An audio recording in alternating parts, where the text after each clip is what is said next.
السلام علیکم ورحمۃ اللہ وبرکاتہ. Welcome back to my YouTube channel study with me P K student. آج جو ہے میں آپ کے لیے لے کر آئی ہوں ہماری 9th کلاس کی جو اردو ہے اس کا جو ماڈل ٹیسٹ پیپر ہے اس کا آج سب سے پہلا جو ہمارے پاس لیسن ہے وہ ہم لوگ ریڈ کرنے والے ہیں.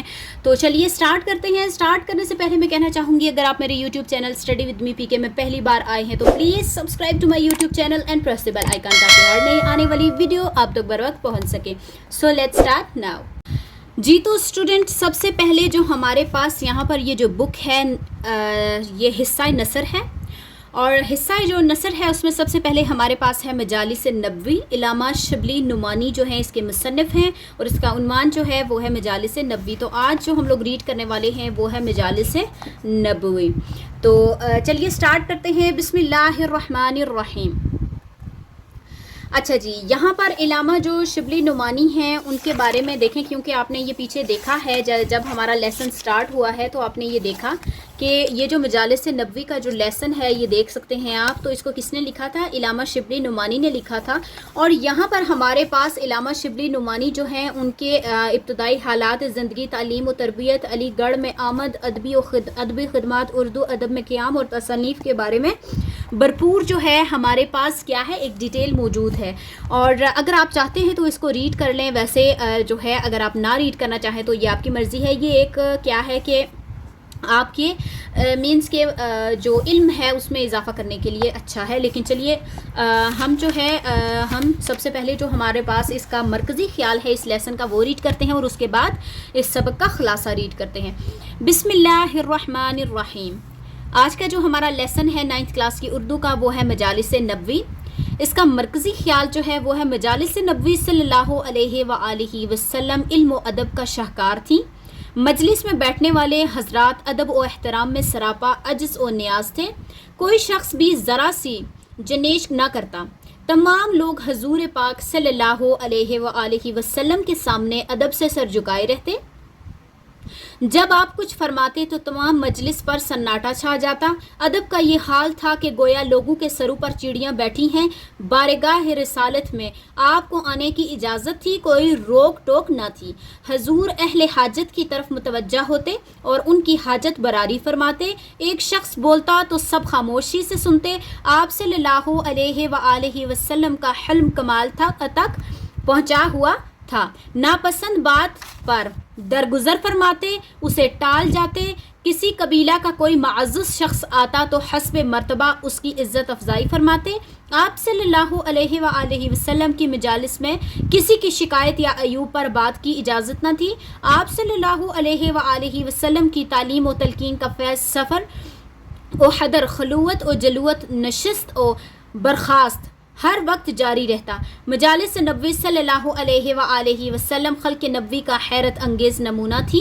صحابہ عقیدت مند غلاموں کی طرح خدمت اقدس میں حاضر ہوتے. شہنشاہ کونین صلی اللہ علیہ وآلہ وسلم اپنے لیے کوئی امتیاز پسند نہ کرتے. سادگی تواضع, رعب و وقار میں مجالس نبوی بے مثال تھی. یہاں ہر وقت فیوز روحانی کا سرچشمہ جاری رہتا, کوئی بھی فیض سے محروم نہ رہتا. آپ صلی اللہ علیہ وآلہ وسلم معلم بنا کر بھیجے گئے تھے. آپ صلی اللہ علیہ وآلہ وسلم سے بڑھ کر کوئی کریم اور شفیق نہیں دیکھا گیا. سب کو فیوز و جود و کرم کی نعمتیں بانٹتے. یہ تھا ہمارے پاس کیا اس سبق کا مجالس نبوی کا مرکزی خیال. اب ہم ریڈ کرنے والے ہیں سبق کا خلاصہ. بسم اللہ الرحمن الرحیم. حضور اکرم صلی اللہ علیہ وآلہ وسلم کی مجلسیں علم و ادب اور احترام و وقار کا مرقع تھیں. دروازے پر کوئی دربان نہ تھا. نبوت کے جلال سے ہر شخص پہ کر تصویر بنا ہوتا. ہر طرف خاموشی اور سناٹا چھایا ہوتا. حد احترام بڑا ہوا تھا. آپ صلی اللہ علیہ وآلہ وسلم سب کی حاجتیں پوری فرماتے. آپ صلی اللہ علیہ وآلہ وسلم کسی کی بات کاٹ کر گفتگو نہ فرماتے. جو بات ناپسند ہوتی اسے ٹال جاتے. شکریہ قبول فرماتے. مجلس کی گفتگو میں شامل ہو جاتے. ہنسی اور مذاہب ظرافت میں بھی شریک ہوتے. کسی قبیلے کا معزز شخص آ جاتا تو حسب مرتبہ اس کی تعظیم فرماتے. مزاج پرسی کے ساتھ لوگوں کی ضرورت اور حاجت بھی دریافت فرماتے. صحابہ کرام کو ہدایت فرماتے کہ جو لوگ آپ صلی اللہ علیہ وآلہ وسلم تک اپنے مطالب نہیں پہنچا سکتے ان کے حالات اور ضرورتوں کی آپ صلی اللہ علیہ وآلہ وسلم کو خبر دی جائے۔ اس زمانے میں ایران میں معززین کا کھڑے ہو کر استقبال کرنے اور روسا اور امرا کے دربار میں لوگوں کا سینے پر ہاتھ رکھ کر کھڑے رہنے کا رواج تھا۔ آپ صلی اللہ علیہ وآلہ وسلم ان باتوں سے سختی سے منع فرماتے، البتہ جوش محبت میں آپ صلی اللہ علیہ وآلہ وسلم حضرت فاطمہ الزہرا کی تشریف آوری پر کھڑے ہو جاتے۔ حضرت حلیمہ سعدیہ کے لیے بھی آپ صلی اللہ علیہ وآلہ وسلم نے اٹھ کر چادر بچھائی۔ ایک دفعہ آپ صلی اللہ علیہ وآلہ وسلم نے رضائی بھائی کے لیے بھی محبت سے جو ہے وہ کھڑے ہو گئے اور ان کو اپنے سامنے بٹھایا۔ آپ صلی اللہ علیہ وآلہ وسلم کے لیے بھی آپ صلی اللہ علیہ وآلہ وسلم کسی کی شکایت یا عیوب سننے کے خلاف تھے۔ اگرچہ آپ صلی اللہ علیہ وآلہ وسلم کی تعلیم و تلقین کا فیض سفر اور قیام ہر وقت جاری رہتا تھا، تاہم آپ صلی اللہ علیہ وآلہ وسلم نے کچھ اوقات بھی مقرر کر دیے تھے تاکہ لوگ پہلے سے مطلع رہیں اور استفادہ کر سکیں۔ یہ مجلسیں عموماً مسجد نبوی صلی اللہ علیہ وآلہ وسلم میں منعقد ہوتی تھی۔ مسجد میں ایک چھوٹا سا صحن تھا، وہاں صحابہ کرام نے ایک چھوٹا سا چبوترا بنا دیا۔ آپ صلی اللہ علیہ وآلہ وسلم اس پر تشریف رکھتے، باقی دونوں اطراف صحابہ کرام حلقہ بنا کر بیٹھ جاتے۔ آپ صلی اللہ علیہ وآلہ وسلم کی مجالس میں آنے والوں کے لیے کوئی روک ٹوک نہ تھی، عموماً بد وغیرہ شائستہ انداز سے آتے اور بے باکی سے سوال جواب کرتے۔ آپ صلی اللہ علیہ وآلہ وسلم درگزر فرماتے۔ آپ صلی اللہ علیہ وآلہ وسلم صحابہ کرام کے درمیان اس طرح رونق افروز ہوتے کہ باہر سے آنے والے آدمی کو کوئی ظاہری امتیاز نظر نہ آتا۔ آپ صلی اللہ علیہ وآلہ وسلم لوگوں کی سخت باتوں کا جواب تحمل سے دیتے۔ اس سادگی اور تواضع کے باوجود مجلس نبوی صلی اللہ علیہ وآلہ وسلم رعب و وقار اور آداب نبوت سے لبریز ہوتی تھی۔ اگرچہ حضور صلی اللہ علیہ وآلہ وسلم کی تعلیمات کا دائرہ اخلاق مذاہب اور تزکیہ نفس تک محدود ہوتا، لیکن بعض لوگ بہت معمولی اور خفیف باتیں پوچھتے تھے۔ آپ صلی اللہ علیہ وآلہ وسلم اس قسم کے سوالات کو ناپسند کرتے تھے۔ کوئی شخص کھڑے کھڑے سوال نہیں کرتا تھا، جبکہ ایک مسئلہ طے ہو جاتا تو دوسرا مسئلہ پیش کیا جاتا۔ سلسلہ تقریر میں کوئی بات پوچھتا تو آپ صلی اللہ علیہ وسلم سلسلہ تقریر جاری رکھتے اور فارغ ہو کر اس کی طرف متوجہ ہوتے اور جواب دیتے۔ اس قسم کی مجالس کے لیے جو وقت خاص مقرر تھا وہ صبح کا تھا۔ نماز فجر کے بعد آپ صلی اللہ علیہ وآلہ وسلم بیٹھ جاتے اور فیض روحانی کا سرچشمہ جاری ہو جاتا۔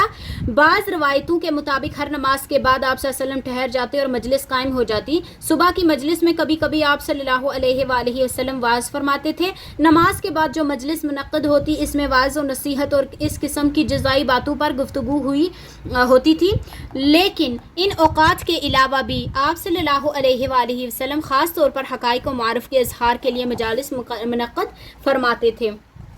ان مجالس سے افادہ و عام ہوتا تھا، اس لیے آپ صلی اللہ علیہ وسلم چاہتے تھے کہ کوئی شخص فیض سے محروم نہ رہنے پائے۔ اس وجہ سے جو لوگ ان مجالس میں آ کر واپس چلے جاتے ان پر آپ صلی اللہ علیہ وسلم بہت ناراض ہوتے تھے۔ انسانی نفسیات کو مد نظر رکھتے ہوئے آن حضرت صلی اللہ علیہ وآلہ وسلم واعظ و نصائح کے مجلس دغا دے کر منعقد فرماتے تھے، ناغا دے کر۔ یہاں پر یہ ہے کہ انسانی نفسیات کو مد نظر رکھتے ہوئے آن حضرت صلی اللہ علیہ وآلہ وسلم واعظ و نصائح کی مجالس ناغا دے کر مینس کے وقت دے کر منعقد فرماتے تھے تاکہ روزانہ سنتے سنتے لوگ اکتا نہ جائیں۔ عورتوں کی درخواست پر آن حضرت صلی اللہ علیہ وسلم نے ان کے لیے وعظ و ارشاد کے لیے ایک خاص دن مقرر فرمایا۔ کبھی کبھی حضور اکرم صلی اللہ علیہ وآلہ وسلم خود امتحان کے طور پر حاضرین سے کوئی سوال کرتے، ان سے لوگوں کی ذہانت اور صحیح رائے کا اندازہ ہوتا۔ ایک روز آپ صلی اللہ علیہ وسلم مسجد میں تشریف لائے، صحابہ کرام کے 2 حلقے قائم تھے، ایک حلقہ قرآن خوانی اور ذکر و دعا میں مشغول تھا اور دوسرے حلقے میں علمی باتیں ہو رہی تھیں۔ آپ صلی اللہ علیہ وسلم نے فرمایا، دونوں عمل خیر کر رہے ہیں، لیکن خدا نے مجھ کو معلم بنا کر مبعوث فرمایا ہے۔ یہ کہہ کر آپ صلی اللہ علیہ وسلم نے علمی حلقے میں بیٹھ گئے۔ ان مجالس میں دقیق بحث کو جن کی تہ تک عوام نہیں پہنچا سکتے تھے ناپسند فرماتے تھے۔ چنانچہ ایک روز صحابہ کرام کی مجلس میں تقریر پر گفتگو ہو رہی تھی۔ تقدیر پر